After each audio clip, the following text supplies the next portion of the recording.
Filho e do Espírito Santo. Amém. O anjo do Senhor anunciou Maria, ela concebeu do Espírito Santo. Ave Maria, cheia de graça, o Senhor é convosco, bendita sois vós entre as mulheres, bendito é o fruto do vosso ventre, Jesus. Santa Maria, Mãe de Deus, rogai por nós, pecadores, agora e na hora de nossa morte. Amém.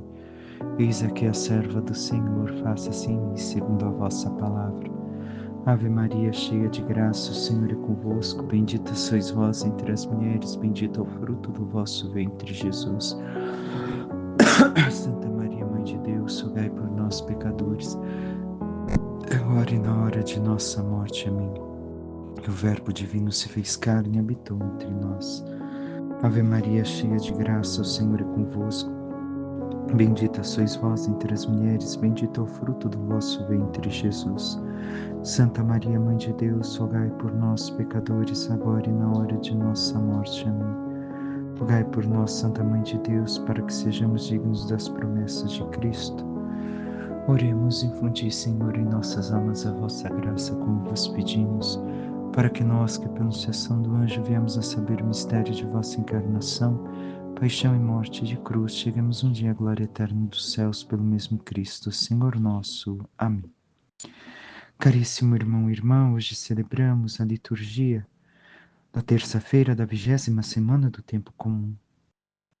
A primeira leitura nós escutamos o livro de Juízes, onde nos é trazida hoje a história, o início da história de Gedeão. Naqueles dias veio o anjo do Senhor e sentou-se debaixo de um carvalho que havia em Efra e pertencia a Joás, da família de Abiezer. Gedeão, seu filho, estava sacudindo e limpando o trigo na eira para o esconder dos madianitas. Quando o anjo do Senhor lhe apareceu e disse: "O Senhor está contigo, valente guerreiro." Gedeão respondeu: "Se o Senhor está conosco, peço-te, Senhor, que me digas por que nos aconteceu tudo isto. Onde estão aquelas tuas maravilhas que nossos pais nos contaram, dizendo: o Senhor nos tirou do Egito? Mas agora o Senhor nos abandonou e nos entregou nas mãos dos madianitas." Este primeiro trecho, recordemos que o que acontece, o povo de Israel, já na terra prometida, já tendo conquistado tudo, perdendo aqueles que o guiaram, agora vivem justamente na infidelidade ao Senhor. Vêm alguns juízes, se mantêm fiel, morrem os juízes, são infiéis. Ou ainda se mantêm fiéis mesmo quando os juízes estão ali. E aqui o Senhor suscita Gedeão. Mas a pergunta de Gedeão é a pergunta de tantas pessoas. E às vezes até momentos de questionamento da nossa vida. Por que aconteceu tudo isto? E o que esta pergunta tão atual tem a ver conosco? O que nos suscita de questionamento? Coloca o problema de que muitas vezes colocamos a ideia de que estamos a sós e então tentamos resolver por nós mesmos todas as coisas. O Senhor não está aqui, bem, eu não sinto o Senhor, é muito boa fé, mas é para aqueles que são fracos ou para aqueles que realmente sentem, e recordemos, fé não é sentimento, sentem alguma coisa. E vivemos assim a ilusão que comandamos com a ausência de Deus a nossa vida. Mas devemos de entrar na essência da realidade. Por quê? Porque muitas vezes também colocamos que pensamos que tudo que foge das nossas mãos, do nosso controle, da nossa responsabilidade, é culpa de Deus.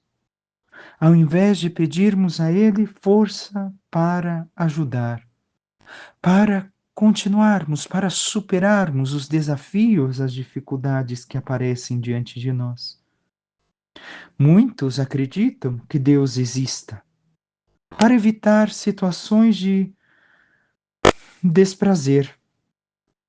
Ou querem ainda um Deus que é como o gênio da lâmpada, que faça e aconteça e resolva os problemas naquele momento em que está passando. E se esquece aquilo que é a essência da vida que ia dizer. O quê? Que ele é, que ele está.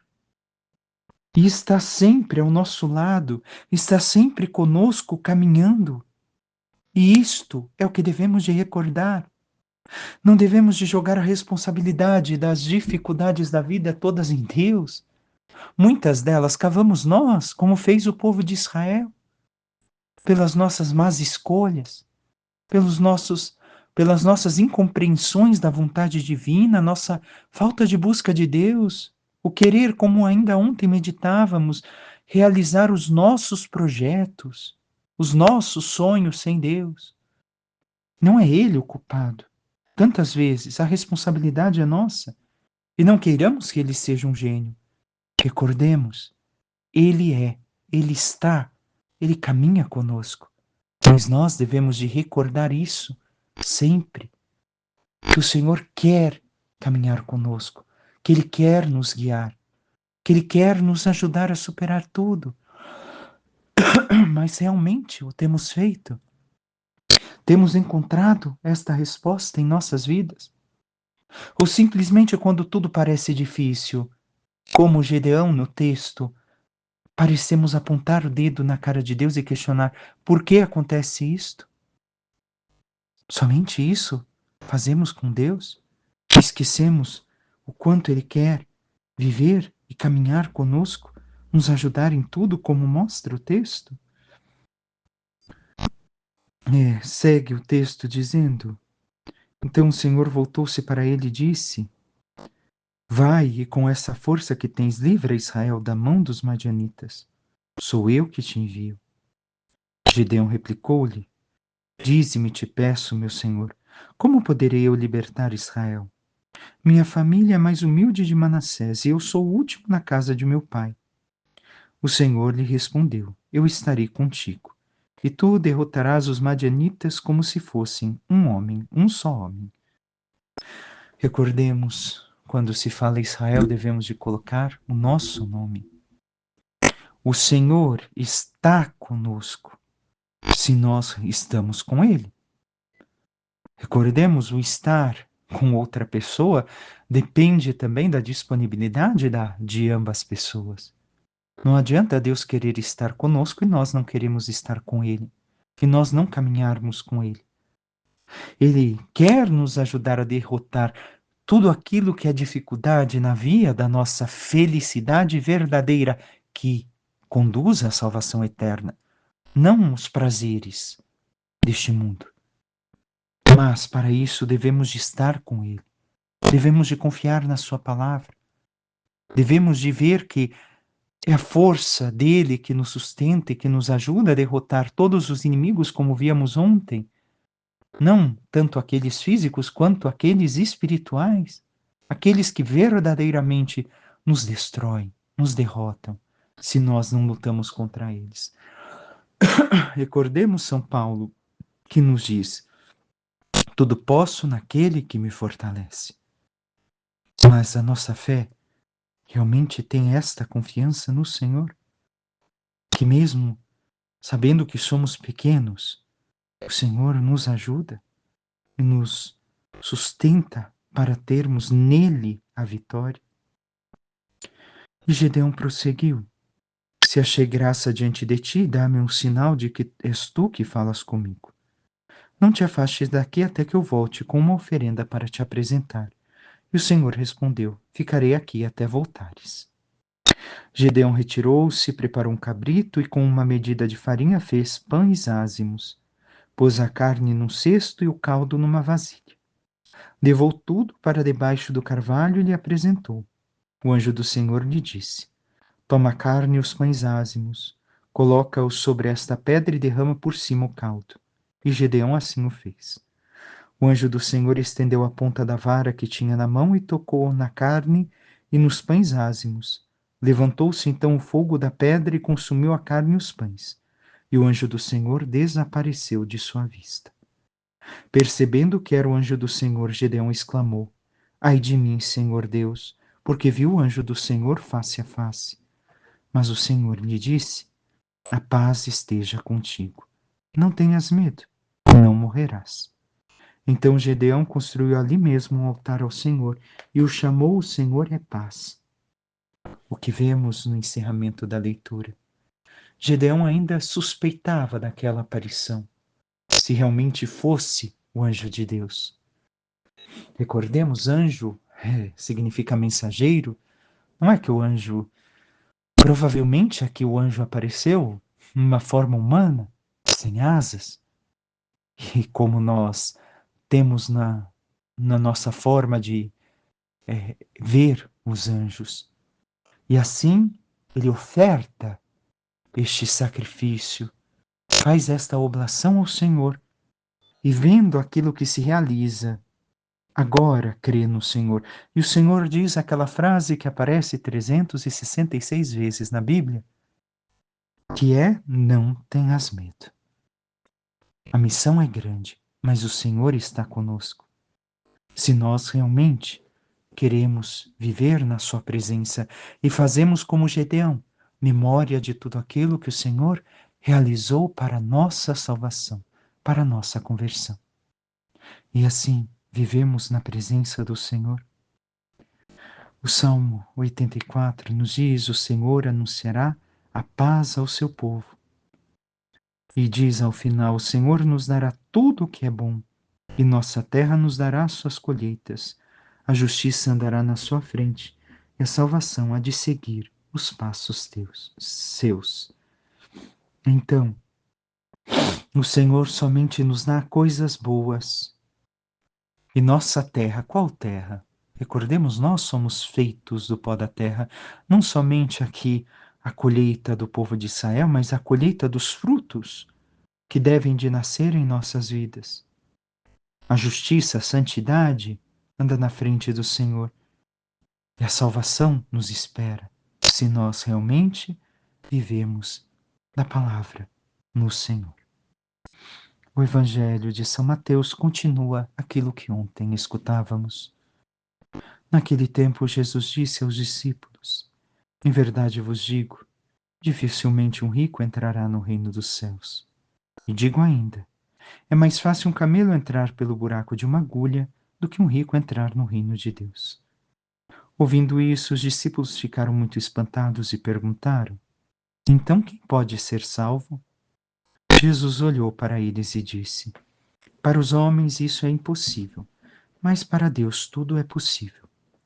Pedro tomou a palavra e disse a Jesus: vê, nós deixamos tudo e te seguimos. O que haveremos de receber?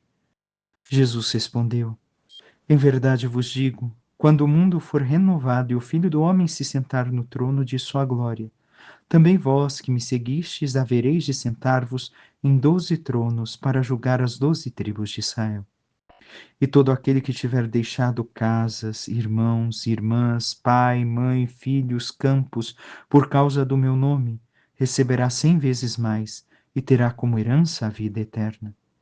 Muitos que agora são os primeiros serão os últimos, e muitos que agora são os últimos serão os primeiros. Palavra da salvação, glória a vós, Senhor. O que temos para meditar aqui deste texto que nós conhecemos? Vamos ver diversos pontos, diversos aspectos que tocam, alguns deles talvez a nossa vida, talvez nem todos. Jesus continua este diálogo depois de falar com o jovem rico, que saiu triste porque era muito rico. E alguns aspectos que tocarei aqui, devemos de retomar aquilo que meditamos ontem. Este jovem, recordemos, tinha, e Jesus viu nele, o grande pecado da avareza, o apego às coisas materiais, da riqueza.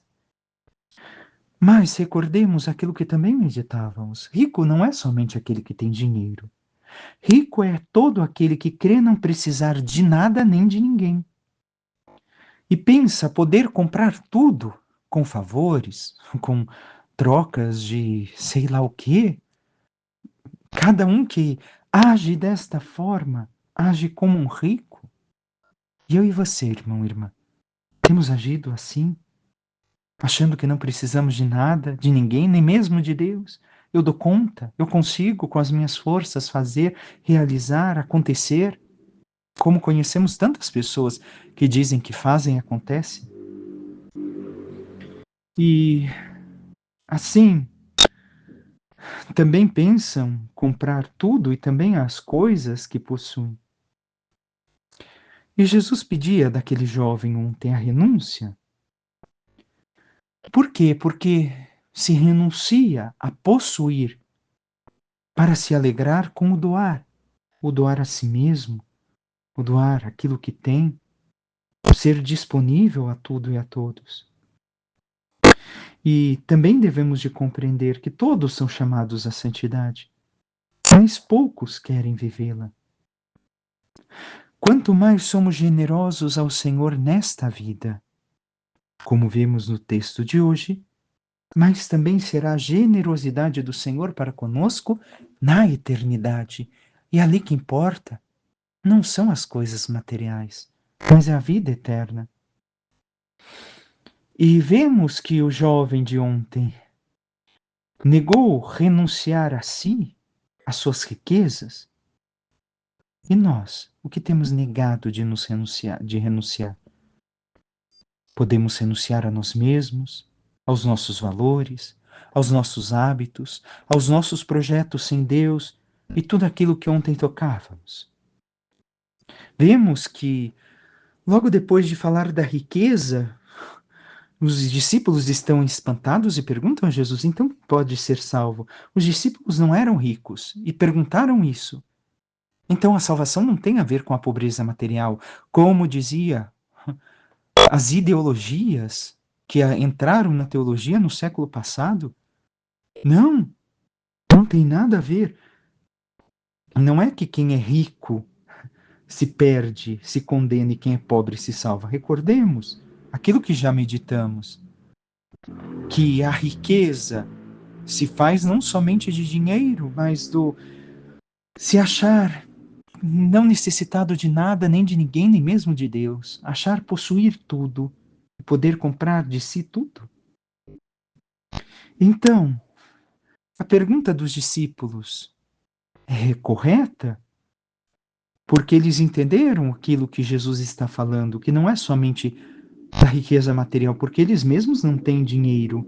Deixaram a riqueza que tinham, abandonaram o seu empreendimento para seguir a Jesus. Talvez pensando até que Jesus fosse ter um reino em certo momento aqui na terra. Por isso, depois São Pedro vai continuar falando: deixamos tudo e te seguimos. Recordemos por primeiro o que é o reino dos céus. É aquilo que já começa aqui. A soberania de Deus em nossas vidas. Ele que reina e conduz as nossas vidas. O reinado de Deus em nós. E a resposta de Jesus é que para o homem é impossível, mas para Deus tudo é possível.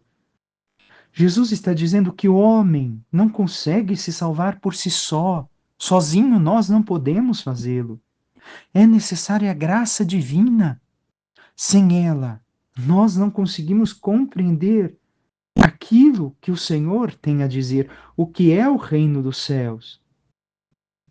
Ele, ao início, pensou em voz alta depois daquele jovem partir.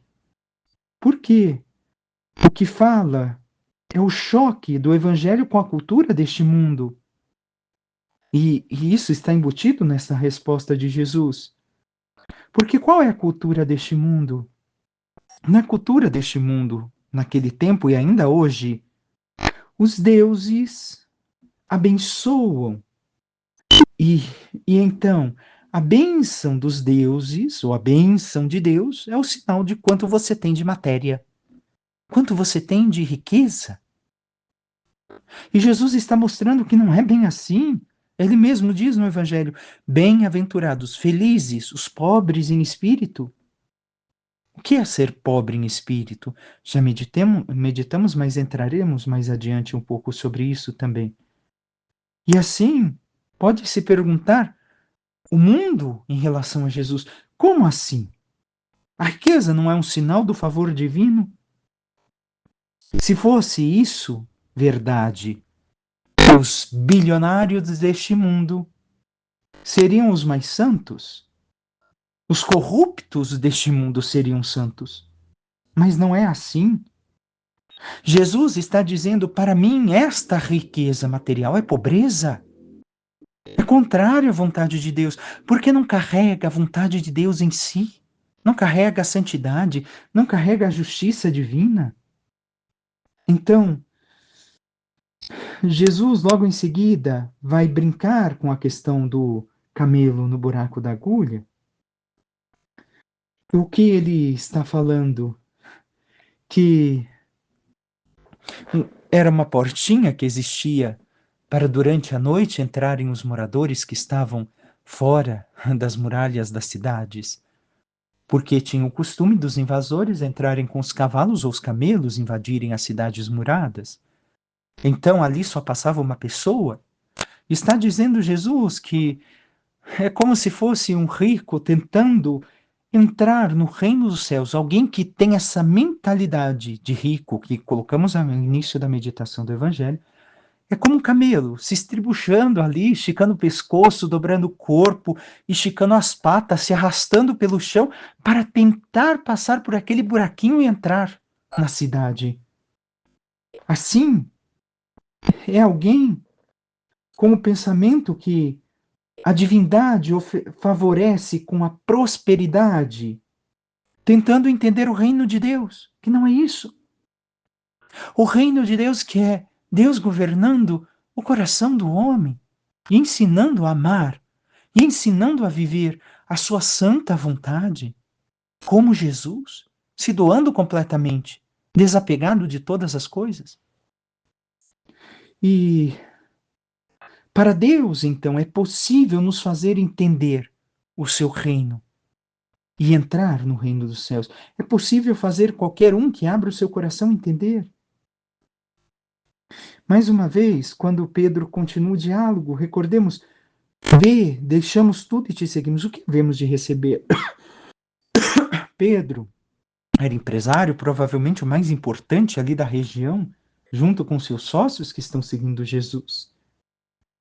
E Jesus vai dizer que quando o mundo for renovado, ou seja, no final dos tempos, e ele vier no seu trono, eles se sentarão e julgarão com ele as tribos de Israel. Por quê? Porque a fé vai julgar a lei. A lei, a letra, mata. A letra sem a fé autêntica e verdadeira mata sem a fé dos apóstolos que Jesus nos deixou. O que importa, mostra Jesus, são os bens que me levam para o senhorio de Cristo. É isso que deve de importar a mim e a você, irmão e irmã. São os bens que me levam ao céu, não os bens desta terra, pelos bens, pela matéria, por possuir. Os bens que nos levam aos céus, estes são os importantes. E sem estarmos amarrados a nenhum bem, sem sermos possuídos pelas coisas e as pessoas, porque muitas vezes quem tem nem dorme, porque é possuído por essas coisas e pelas pessoas que estão à sua volta. Nós estamos assim.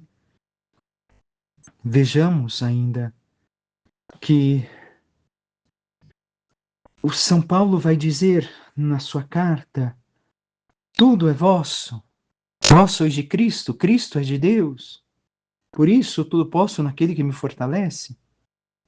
Sei viver na riqueza ou na pobreza, por isso tudo posso naquele que me fortalece. Tudo é vosso, vós sois de Cristo, Cristo é de Deus.